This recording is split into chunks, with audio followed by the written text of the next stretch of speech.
তো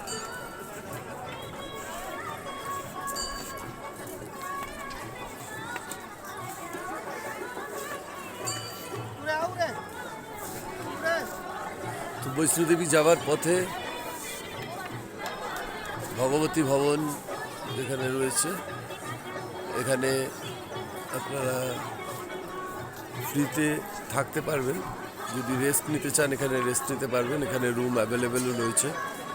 তো আপনারা যারা আসবেন তারা যদি কিছুটা রেস্ট নিতে চান এখানে এসে রেস্ট নিতে পারেন। এবং দারুণ এই জায়গাটা, পাশে একটা মন্দির রয়েছে, বড় এলসিডি লাগানো আছে, এখানে বিভিন্ন সময় বিভিন্ন ইনফরমেশন দেওয়া হয়। তো এখানে দেখুন মাতা বৈষ্ণোদেবীর বিরাট একটা মূর্তি এলসিডিতে ফুটে উঠলো। আপনারা যদি বিশ্রাম নিতে চান এখানে কিন্তু নিতে পারেন। এখানে কম্বলেরও ব্যবস্থা আছে, এখানে কাউন্টার আছে, কাউন্টার থেকে কিন্তু আপনারা কম্বল পেয়ে যাবেন। সেখানে কিন্তু কম্বল বিছিয়ে কিন্তু আপনারা এখানে রেস্ট নিতেই পারেন।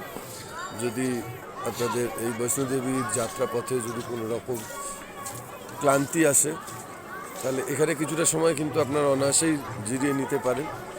এবং এখানে লকারও রয়েছে, আপনারা যদি আপনাদের জিনিসপত্র যদি এখানে রেখে যেতে চান, কারণ বৈষ্ণোদেবী মন্দিরের মধ্যে কোনো কিছু নিয়ে প্রবেশ নিষেধ আছে, তাই আপনারা আপনাদের সঙ্গে যা কিছু নিয়ে এসছেন, মোবাইল থেকে শুরু করে মানি ব্যাগ সমস্ত কিছু কিন্তু আপনারা এই লকার রুমে রেখে যেতে পারবেন। তো এখানে সেই লকার ফেসিলিটিও রয়েছে। তো এটা কিন্তু সমস্ত তীর্থযাত্রীদের জন্য একটা খুব ভালো ব্যবস্থা। এবং পাশেই দেখুন মন্দির রয়েছে, আমরা কিন্তু এই মন্দিরের মধ্যে এখন প্রবেশ করব। এটা অর্ধকুমারী থেকে খানিকটা এগিয়ে আসলেই কিন্তু আপনারা এই জায়গাটা পেবেন, বিরাট বড় একটা বিল্ডিং, এবং ভগবতী ভবন বলে সেটা রয়েছে, 4 তলা বিল্ডিং, এবং প্রচুর রুম এখানে অ্যাভেলেবেল রয়েছে। আপনারা আসলে অনায়াসে কিন্তু এখানে ফ্রিতে কিন্তু থাকতে পারবেন। এবং নিচে কাউন্টার রয়েছে, এই কাউন্টারে এসে আপনারা কিন্তু যোগাযোগ করতে পারেন, ইনকোয়ারি করতে পারেন।